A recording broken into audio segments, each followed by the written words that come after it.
Bonjour chers amis, chers frères et sœurs qui aiment la vérité historique.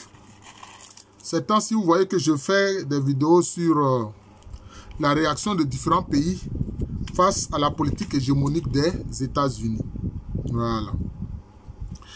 Alors nous allons parler de la réaction de la Corée du Nord vis-à-vis de la politique hégémonique des États-Unis. Il faut dire que la politique de la Corée du Nord, sa politique s'appuie sur les leçons tirées d'événements historiques. Oui. Il faut dire que la Corée a subi une invasion du Japon durant ce qu'on a appelé la Seconde Guerre mondiale. Le Japon a envahi la Corée dans les années 40.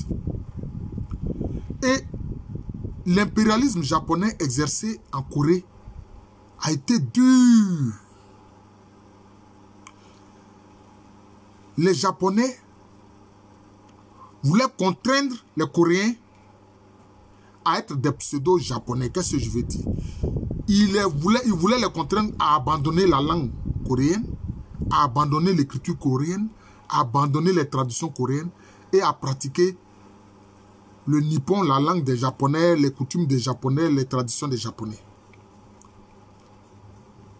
Et qu'est-ce qui s'est passé? Les soldats japonais qui étaient stationnés en Corée, mais ils violaient les femmes coréennes. Bon, ils ont appelé ça les femmes de la consolation. C'est comme ça que les soldats japonais ont appelé ça les femmes de la consolation. Puisqu'ils sont dans ce pays-là, qu'ils veulent coloniser, donc ils se servaient des femmes. Pour eux, c'est de la consolation. Puisque des soldats qui vont en campagne, qui vont en mission, ils ne vont pas avec leurs épouses. Alors donc, les Coréennes qui subissaient leur viol, ils ont appelé ça les femmes de la consolation. Donc, la Corée se souvient que cet impérialisme japonais a été humiliant et douloureux pour eux. Alors que si on veut voir dans l'histoire lointaine, je vous le dis, hein, nombreux sont les ancêtres des Japonais qui sont partis dans ce pays appelé Japon à partir de la Corée. Vous voyez comment les hommes sont. Beaucoup de Japonais savent que leurs lointains ancêtres là sont d'origine coréenne. Mais pourtant, regardez ce qu'ils sont venus faire aux Coréens dans les années 40. Vraiment, c'est malheureux.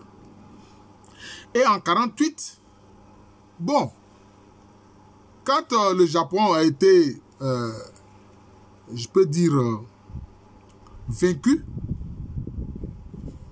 les Coréens ne s'attendaient pas sur le type de régime qu'il fallait instaurer en Corée. Ils ne s'entendaient pas. Certains étaient favorables au communisme et les autres pas. Et ça a commencé dès 1948. Donc ils ne s'entendaient pas. Et cette situation a perduré jusqu'en 1950. C'est ainsi que la Corée du Nord, bon, ceux qui étaient favorables au communisme se sont surtout installés dans la partie du Nord et ceux qui étaient favorables à une politique libérale se sont installés dans la partie Sud. C'est ainsi qu'en 1950, la Corée du Nord est venue attaquer militairement la Corée du Sud pour essayer de réunifier la Corée par la force, malheureusement. Par la force. Par la force. Et cette guerre va durer de 1950 à 1953.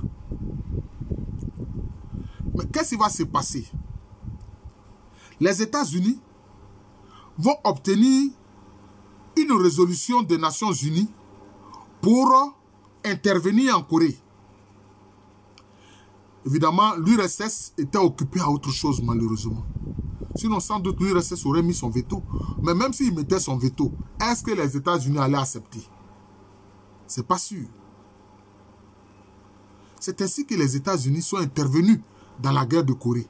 Et ça, les Coréens du Nord ne l'ont pas oublié.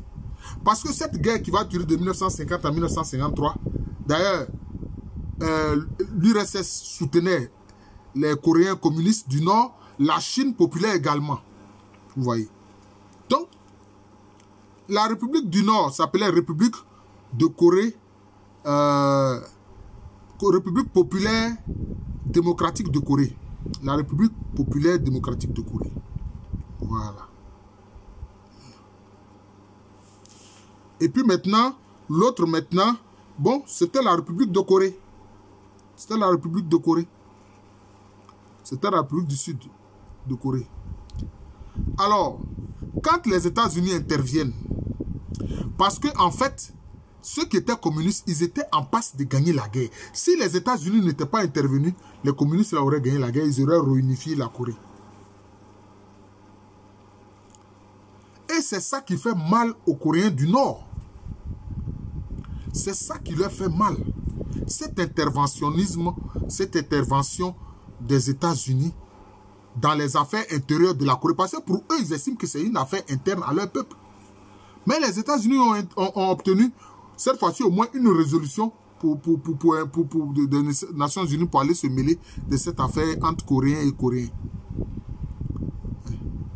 Ce qu'ils n'ont pas attendu, d'ailleurs, ils n'ont attendu aucune résolution des Nations Unies pour aller envahir l'Irak de Saddam Hussein. Bon.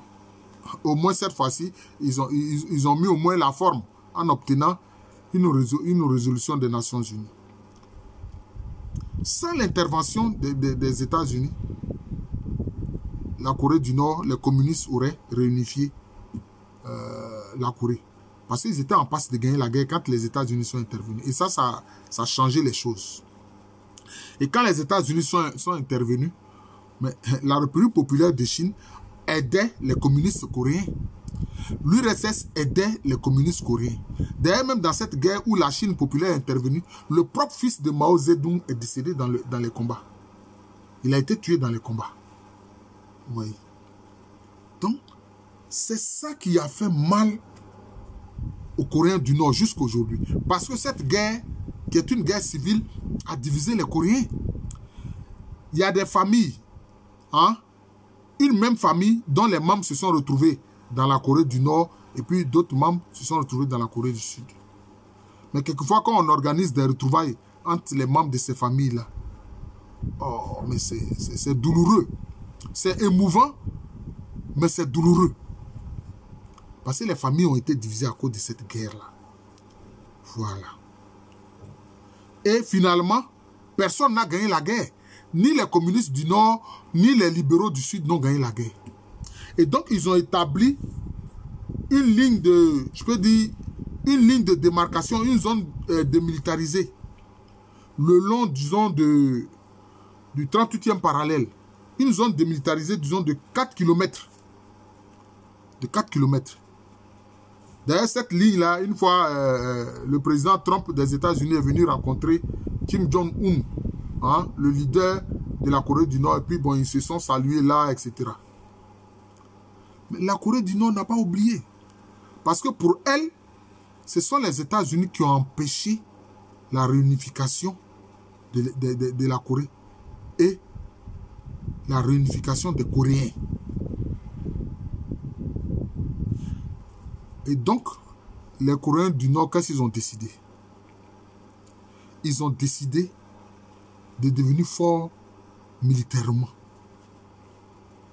Voilà. Ils ont décidé de devenir puissants militairement. C'est pour ça que, bon, quelquefois on parle d'une dynastie des Kim, c'est la famille Kim. Il y a eu le Kim père, ensuite son fils lui a succédé, et je crois que le troisième dirigeant c'est Kim Jong-un présentement. C'est cela. Et là-bas, le parti communiste est tout fort, il n'y a personne, il n'y a pas d'autre parti. Hein? Et puis aussi dirigé par la famille Kim. Et donc, les Coréens du Nord ont tout fait pour avoir une armée puissante.